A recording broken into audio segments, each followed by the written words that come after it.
over the years. We have ISO 9001, which is quality management system. We have ISO 22301, which is the business continuity management system. We have ISO 27001, which is information security management. So many standard. But for this knowledge session, we are looking at ISO 31000, which is the risk management guideline. Now, when it comes to risk management, the ISO 31000 is the gold standard for implementing an effective risk management for any type of organization. Now, why the standard focused on principles and guidelines, it does not give requirements which must be complied with. It only focuses on principles, and that is why the ISO 31000 is not a management system. Organizations are not certified against them like the ISO 9001 or business continuity.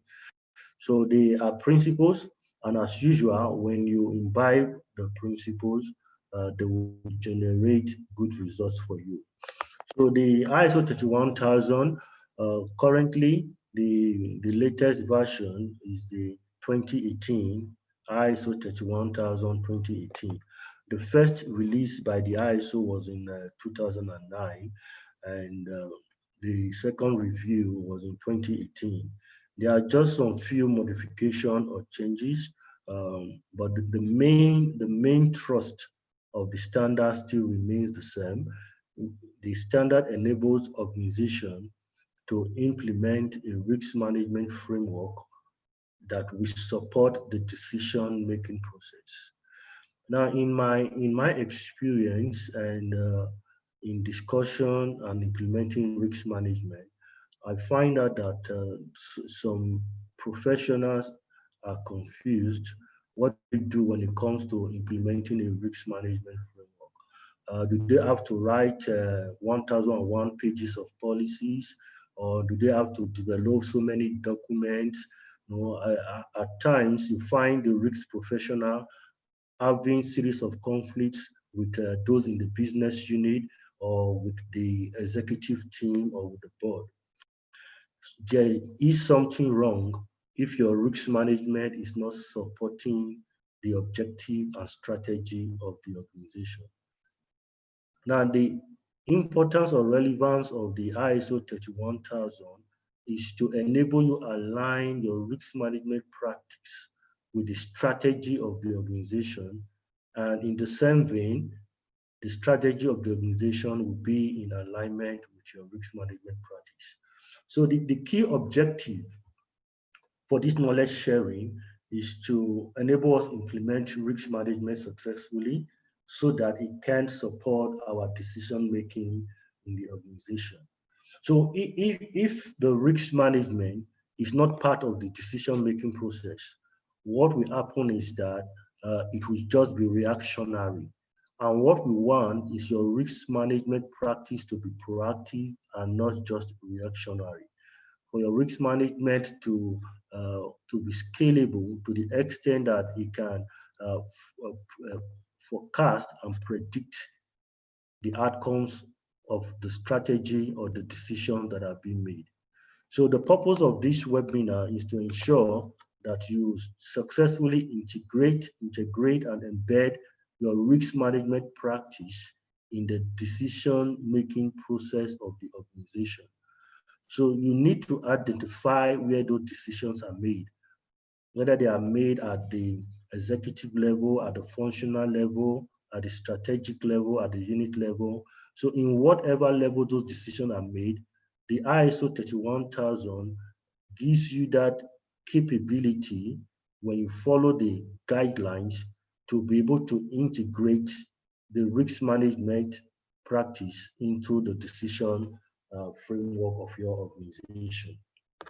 So as introduced by Sohan, the trust is just to enable us focus on the introductory aspect. We are not going to go in depth into risk management implementation. We are going to cover what the standard says, basically what the standard covers from end to end.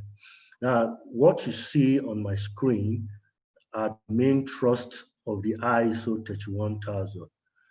It basically deals with three major clauses, and that is clause 4, which talks about the principle of risk management, clause 5, which deals with the framework, the risk management framework, and clause 6, which deals with the risk management process.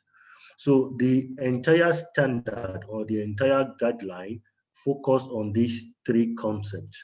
So when you grasp this concept, you are able to design a risk management framework or a risk management practice or a risk management approach and methodology that suits your organization. Now, one advantage of the ISO 21000 is that whether you work in a large scale organization or you work in a medium or a small and medium enterprise organization, you are able to implement the ISO 31000. It's all about your decision making process. Now, take for instance the current COVID-19 pandemic, which has caused a lot of health and business devastation. Okay, now some companies already had a business continuity plan, which they activated when the COVID-19 was declared a pandemic in March by the World Health Organization. Now, some other companies did not even have a business continuity plan. All the business continuity plan is part of your risk management action for the decision of the company, which ensures its survival.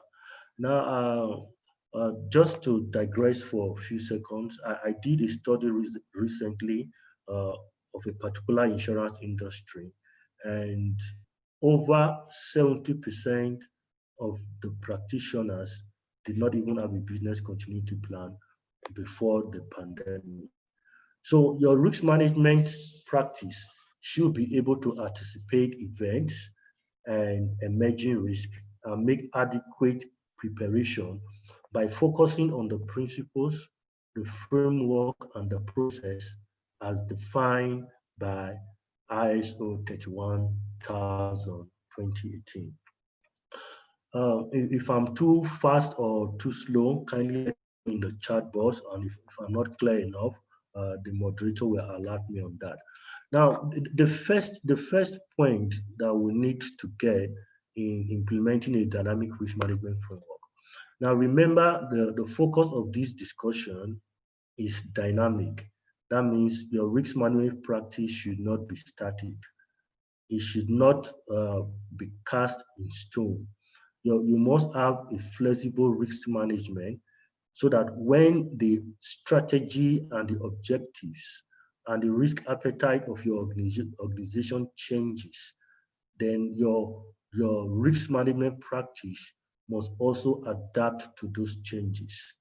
Okay, for instance, the pandemic may not have been your risk register in 2019, but as soon as that notion, that event happened, then the COVID-19 or the pandemic and the related issues will become focus of risk management. That is part of the flexibility of the ISO 31000. You are now able to build the impact of COVID-19 into your model to see how it will impact your objectives, whether it is financial objectives or it is non-financial objectives. So that brings us to the definition of what risk is. I know we may come from different disciplines, whether from business, financial, psychology. So different disciplines define risk in different way. Okay, some see risk as a threat, some see risk as unfortunate event, all kinds of definition. But the definition I want you to go home with today is as defined by the ISO 31000. Risk is the effect of uncertainty on objectives. So there are three keywords which I would like you to underline, okay? And the three keywords basically, the three keywords are effect, uncertainty, and objectives. Now, the starting point of implementing risk management practice in your organization is to understand the objectives of your organization. So, do you understand those objectives? The objective can be financial objective. Maybe you intend to uh, achieve a particular profitability level, or you desire to achieve a particular revenue stream. Okay, it could be financial objective, it could be non-financial objectives. Okay, it could be strategic in nature, maybe diversification, expansion. So understanding those objectives of your organization is key to developing your risk management. That is why I mentioned, okay, in my experience, it's very important that you align your risk management practice with the strategic objective of the organization. Your risk management practice should be supporting and creating value for the organization and not the reverse. Okay, so have a clear understanding of the objectives of the organization. So the next question that you need to ask yourself is, what are the things that could happen? What are those events that will enable you to achieve the objective? And what are those events that will make you not to achieve those objectives? Now we are coming to the understanding of risk. So risk is not just negative events, they can also be positive events. Okay, just for instance, um, a government policy. A government policy could work in two ways. It can either enhance your company's profitability or enable your company to achieve their objective, or it could be uh, the other side of the coin. So you should be able to analyze every event to look at the opportunities and the threats. So the uncertainty, which are those events, how do they impact your objective? Excuse me. Those uncertainties, those events, will they enable you to achieve those objectives or will they disable it? So the third point is effect. Now, effect, we are already talking about impact.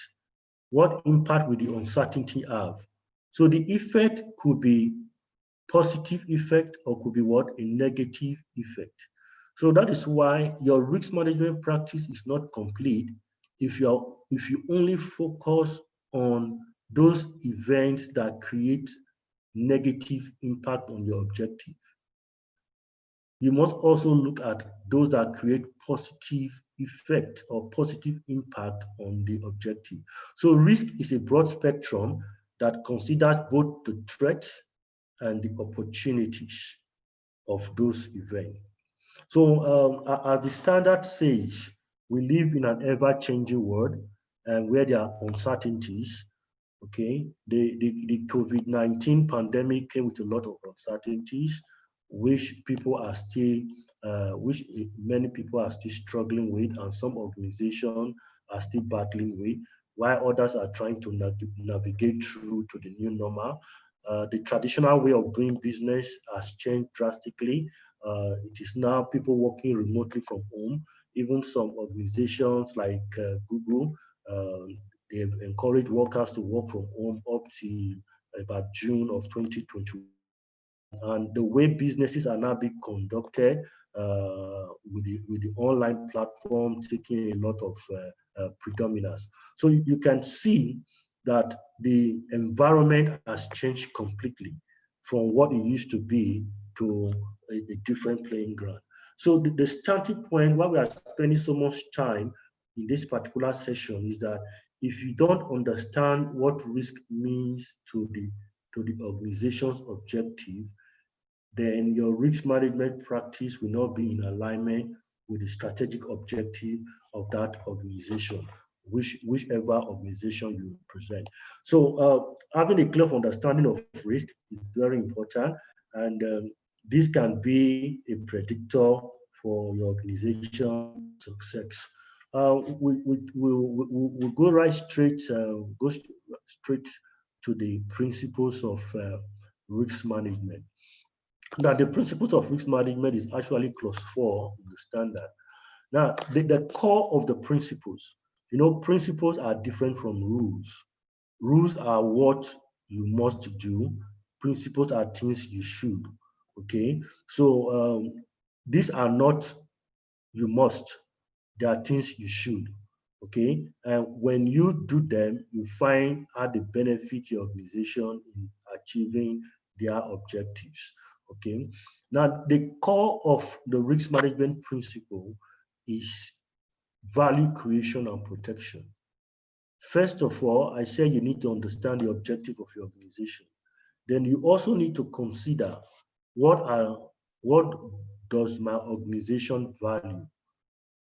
What are our value? What are our value system? Okay, is the value dividend? Is the value profitability? Is the value employee well-being and welfare? Okay, so what does your organization value? So your risk management must enable or create value in the system and also protect those value. So it is not so much as about eliminating the risk in the organization. It's about managing the risk in the organization so that value can be created or can be protected. Okay, so it's just like looking at the law of thermodynamics that energy can neither be created nor destroyed. But when it comes to risk, we are saying you can create value by practicing an efficient and dynamic risk management. Now, the principles of risk management in the 2009 standard, there were about 11 principles, and in the 2018 revised standard, these have been codified into 8 principles. Now, these principles are integrated. They are structured and comprehensive. They are customized, inclusive, dynamic, based on best available information, human and cultural continual improvement. I just run through that so that I can take some time to explain how these principles work. Okay. Now, when you look at the risk management practice of Volkswagen and the risk management practice of DHL or the risk management practice of an oil company, and you try to copy or adopt that policy, it may not work for you because the objective of these companies may be clearly different from your objectives. And the structure of that company may be clearly different from yours. So risk management practice is not copy and paste. It's about understanding your organization, both the internal and external context, understanding the strategic direction. There are some organizations, what they want to do is to have the market share. They are not focusing on profit. Like for instance, Alibaba for more than 5 years, he kept winning the market share. And he was making losses. The objective of Alibaba was not to make profit, but to build a brand, a very long-term brand. So the risk management practice was focused on taking on more risk and not avoiding risk. But for some organization, it could be that the value system had to do with profitability. So what your risk management practice should do is that you must integrate that practice into the fabrics of your organization. So at whatever level decisions are being made, you must look at the opportunities and threats. A simple SWOT analysis will show you the strength, weakness, opportunities, and threats of your organization. A simple personal, political, economic, social, technological, legal, and economic analysis will throw up a lot of risk concern that will enable you make strategic decisions. So in implementing a risk management framework, you should be able to integrate it into the business process, into the decision-making process.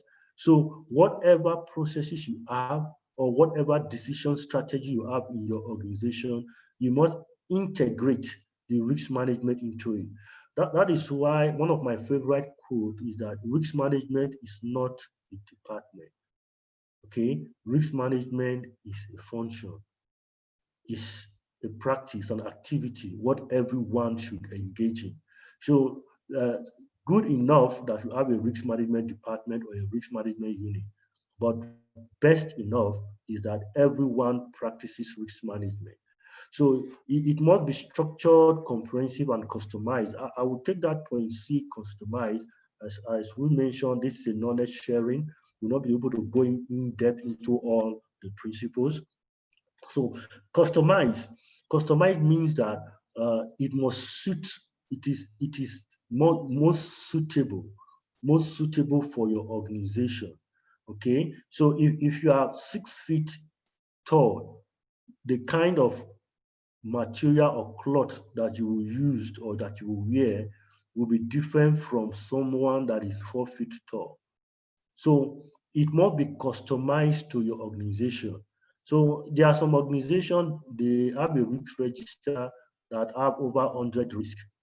You may not need that for your organization because your organization may not be that complex. It may just be a small organization with a simple hierarchical structure. So you may just have about 10 major risks in your risk register. There's nothing wrong with that. So it's about customizing your risk management practice to suit your organization. Okay. So we also talk about best available information. If you have historical data, use that as part of your analysis. Okay. Use the historical information in your company as part of your risk management implementation strategy. If on the average your company retention, business retention is 80%, then find a way to improve on that 80%. Don't start from a retention of 100%. You can use the best available information to build a risk management strategy that will move the retention from 80 to 85%, then from 85 to 90. So using the best available information is very important. Okay. Then you also look at continual improvement. Risk management is not static, it must be dynamic. It must focus on building one step of risk management practice on the other. So that is what we can take on the principles.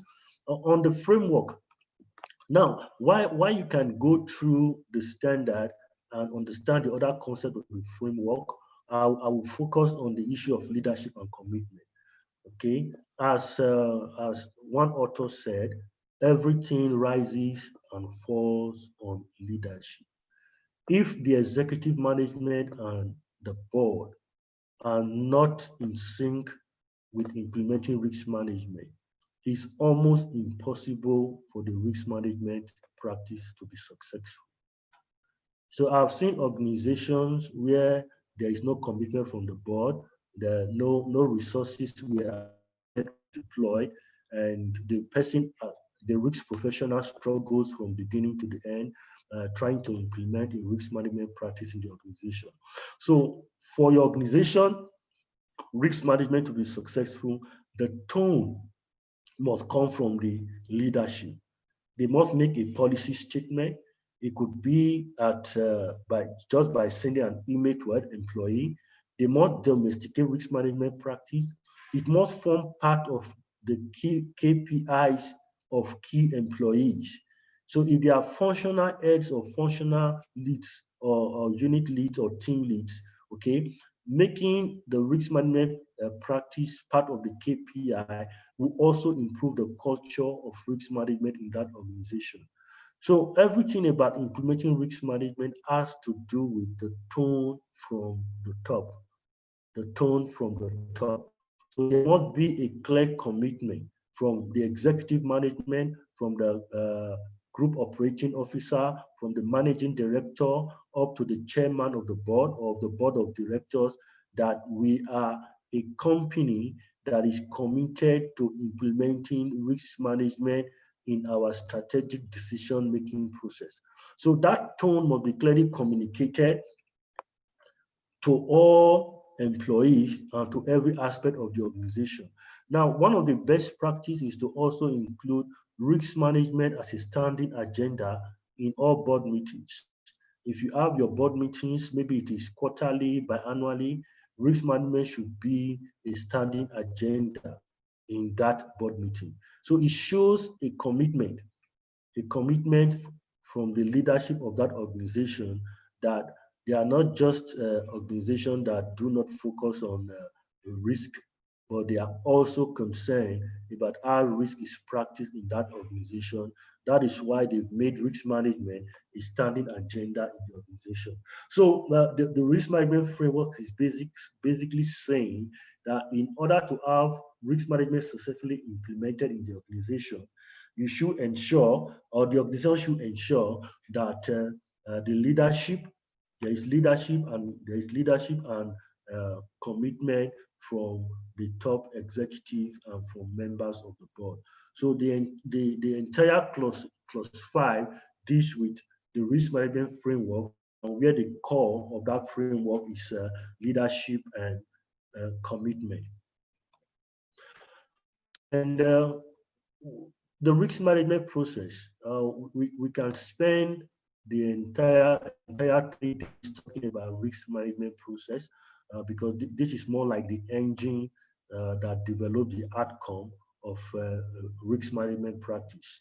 So the focus of the risk management process is to enable you to do a full analysis of the risk which could affect your organization positively and which could also impact your organization negatively. So it's both the opportunities and the threat to your organization that when you go through the risk management process, you generate outcomes. So there are inputs. The inputs are your historical data, environmental data, industry data, okay, and professional opinions, okay. So the process generates the outcome, which become the risk report that is used for the decision-making process or to improve the risk management practice of your organization.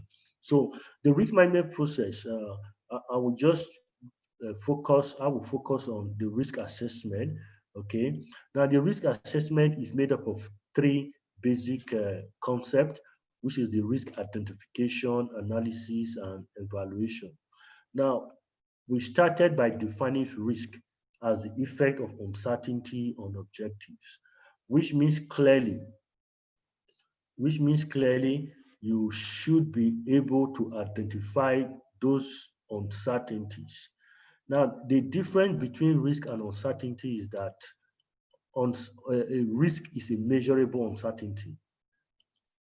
For instance, if I make this comment, okay, there are accidents on the road every year. That is just an uncertainty, okay? But if I say there are 1,000 accidents on the road every year, that becomes a risk. So what we want to do when in the risk management process is to be able to measure those uncertainties. So identifying the risk, which are the uncertainties or events affecting the objectives of the organization. Now, I keep referring to objectives. That is why risk management is customized.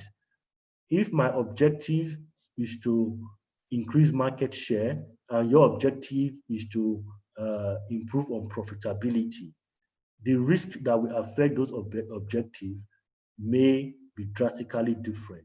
So the risk identification, you are looking at your objectives and saying what are those uncertainties that could affect those objectives. That's how the risk management process works. So that explains why risk management practice is not a copy and paste. It must be customized to your organization. If you are a non-governmental organization, an NGO that is focused on maybe the environment or focused on adult education or focused on alleviating poverty, your objective is clearly different from that of a financial institution.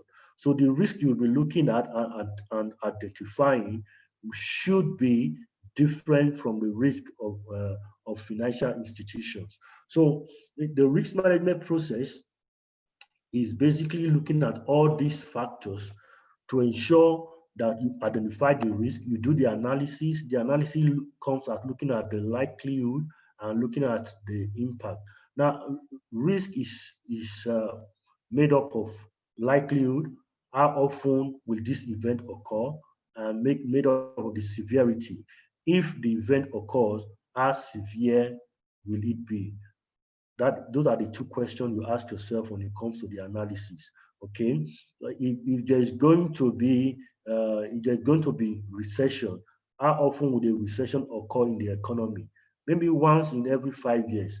And what will be the loss to the organization? How severe will it be? Oh, maybe we will lose $10,000, or perhaps we have a turnover ratio of this. So your risk analysis is looking at the frequency of that uncertainty of that event and the severity of it. Okay, so the evaluation is to enable you prioritize. Now, not every risk will be significant to your objective. I need to say that again. Not every risk will be significant to your objective. You should always focus your attention on those risks that will have significant impact on the objective of the organization. So I've seen risk register that are scary with all kinds of risk and events which will not have any impact on the organization objective. So if it is not affecting on your objective, it is not a risk to your organization. It could be to another organization, but not to yours. So the evaluation will enable you prioritize your risk as it relates to your objective, and this will not determine the risk treatment.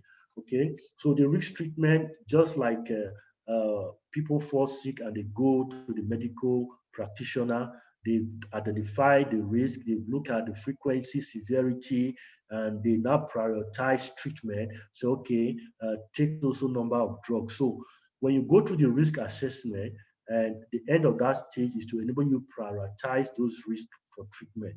Either you want to avoid the risk, you want to reduce the risk frequency or reduce the severity. For instance, when you put a fire extinguisher in a building, what you are doing is to reduce the severity of that risk.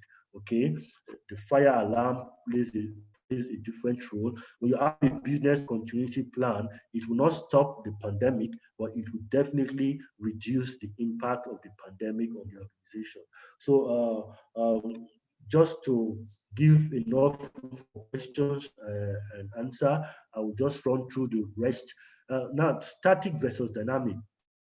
Uh, there should always be a clear mandate, okay, for the risk process. You should always evolve your risk management practice. Always look at the current trend, the current economic situation, then look at the prediction. Okay, what is the government predicting? What are the experts predicting in the next 10 years, in the next 5 years?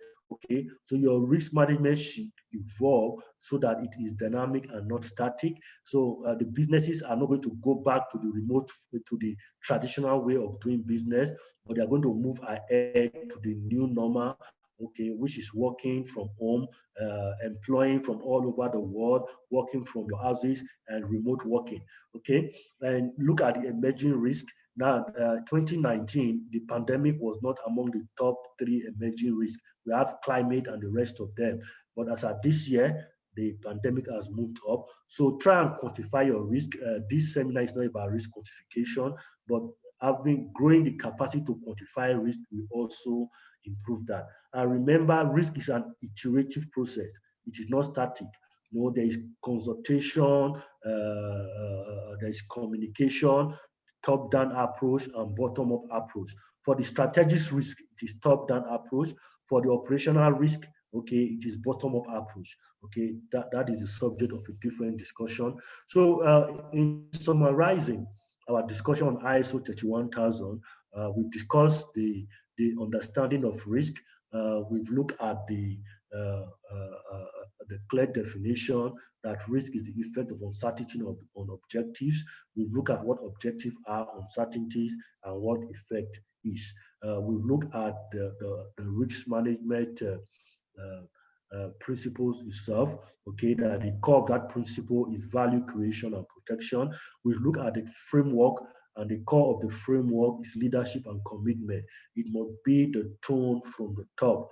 Okay, and we said one way of also doing that is making risk management a standing agenda in all board meetings. Then we look at the risk management process, in particular the risk assessment, which defines the engine of the entire process, where the inputs are infused into the process, and there's an outcome for decision making. Okay, so this is a knowledge sharing webinar, and I hope I've been able to give you some pocket of information for you to apply to your organization. Now, Warren Buffett said, don't risk what is important to you to get what is not important to you. So just simply saying whatever decision you are making, make sure it relates to your objective, and it's all about cost benefit. It's about the SWOT analysis. It's about the impact analysis. And sometimes the biggest risk are those we take with our heart. That's where instincts also comes in. A ship is safe in harbor, but that's not what ships are for. Okay, this is very simple. Risk is part of life. You can definitely not eliminate risk. Okay, so all you can do is to manage those risks so that they are within your risk appetite, and it support the achievement of your objective. If there is no risk, there is no business, there is no success, there is no venture or human activity that risk does not come in. Esteemed participant, that's all I would take this afternoon from my end, summarizing ISO 31000, implementing a dynamic risk management framework. And thank you very much. And we'll go straight to the Q&A. Back to you, moderator. Thank you, Mr. Monday.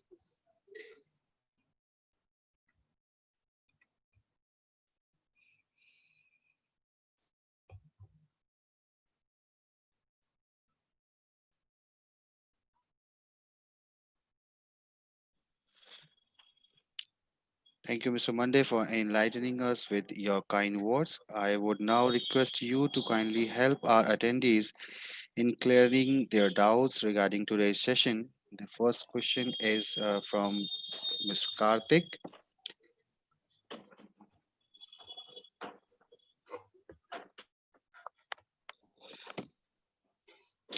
He's asking, while conducting a risk assessment, if we identify a risk and the same is tolerated, accepted, can we close that risk? Do you think we need to track it and close it appropriately? Okay, thank you very much for that question. That's a very lovely one. Okay, now there is what we call document control. Document control. Okay, you must have a policy in your organization that says if a risk has been closed, okay, how long should it take before you stop tracking it? Is very important. So that's why risk management is customized. Now, some organizations, when they close a risk, they what they do is to review it once in a year to see if there are any changes. Because as I said, risk is dynamic, it's ever changing. Okay, the fact that you have closed the risk does not mean it will not reappear in the next 5 years. So you might have closed it, but have an agenda that maybe once in every 365 days, you look at the risk and see what is happening. Then you can close it again for another 1 year. So if after a period of time nothing happens, then you can go off completely from your radar. But it's always important you are on top of every of your risk universe. Thank you. Thank you. And there is one more question from Mr. Abhishek Kaushik. He's saying this is to understand RA importance in BIA, business impact analysis. What should be the order to perform both, as some organization do it before or after and some don't even do RA? Okay. mostly business impact assessment. If you are going to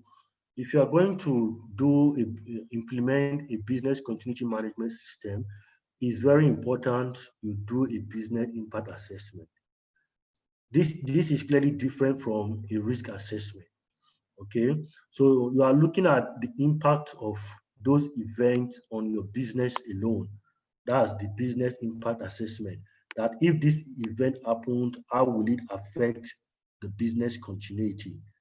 Okay, so that's where the business impact assessment comes in, when you are doing a business continuity management. And this is different from a risk assessment, which covers the entire organization, looking at both the internal and the external context. So it is important when you are doing your risk management practice that you do your risk assessment, which is the core of the ISO standard.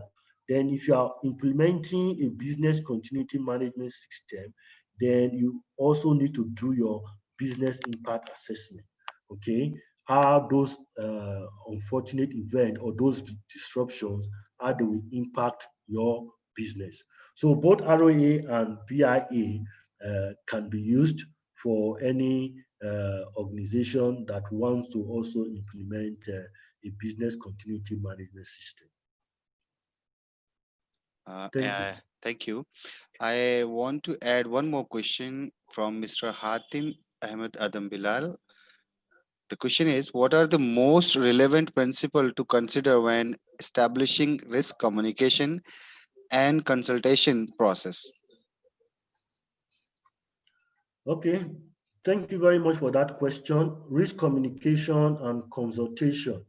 Okay, now part of the risk management process is communication and consultation, and it's asking which of the principles. Now, as I mentioned, the principles are not rules. There are things you should do. So the principles are not actually things you can pull apart and separate. They are all infused. As you are integrating your risk management, you are also making it dynamic, and you are also ensuring that it is creating value and protecting value. So the principles are all infused. It's like an embedded system, like in your laptop on your phone. It's an integrated circuit system. So every part is connected. You cannot disconnect one. So when it comes to communication, okay, consultation, communication is you relaying information to the system. It can be the executive management or the board when it comes to risk.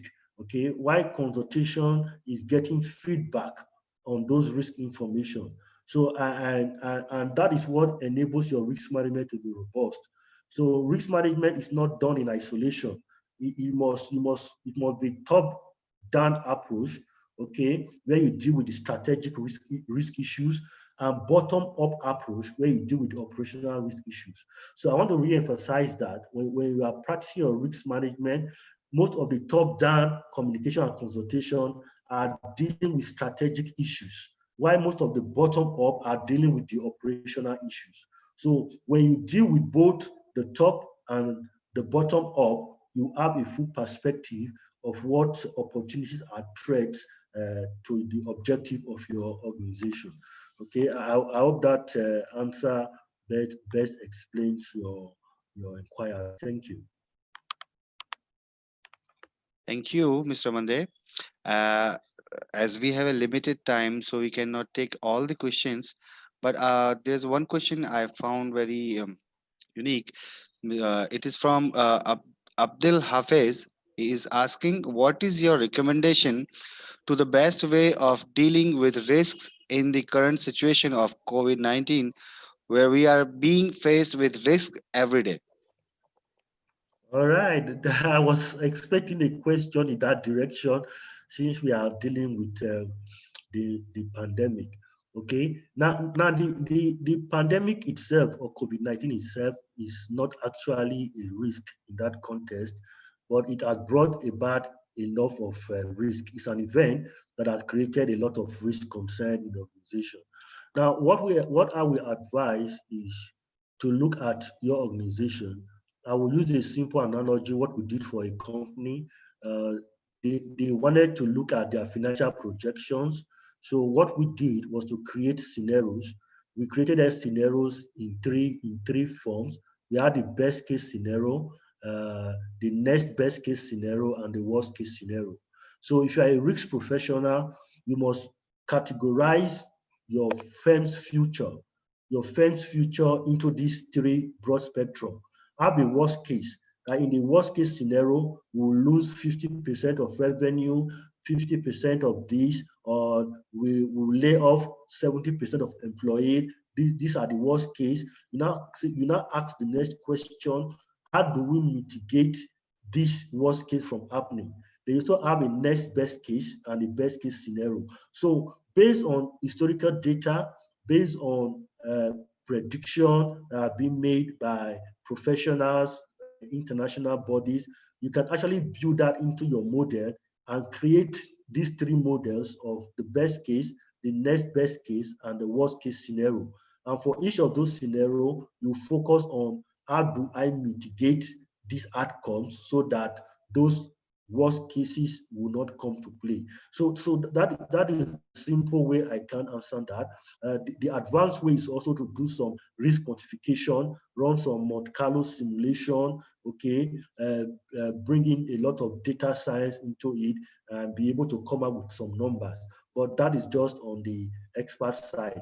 But on the baseline, create three scenarios and fit into those models what you envisage your company will face in the different scenarios and how you can mitigate those uncertainties. I hope that clarifies that question. Thank you.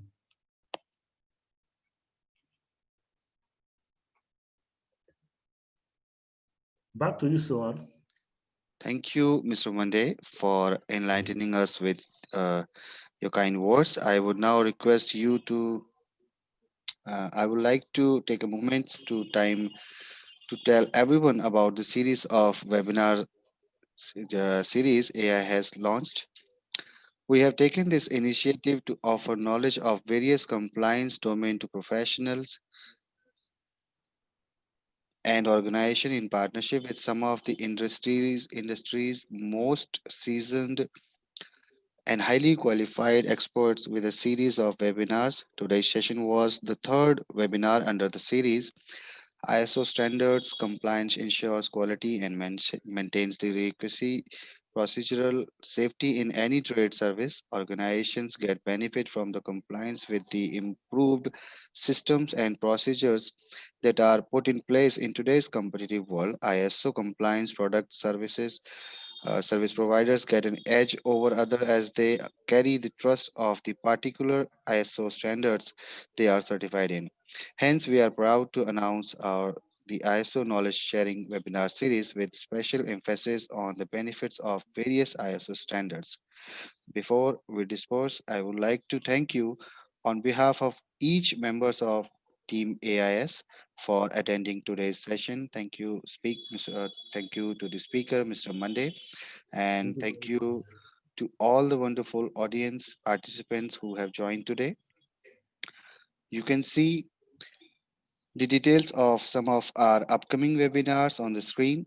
We would like to request you to kindly register yourself using the link shared on your LinkedIn page through email, and it is available on our website.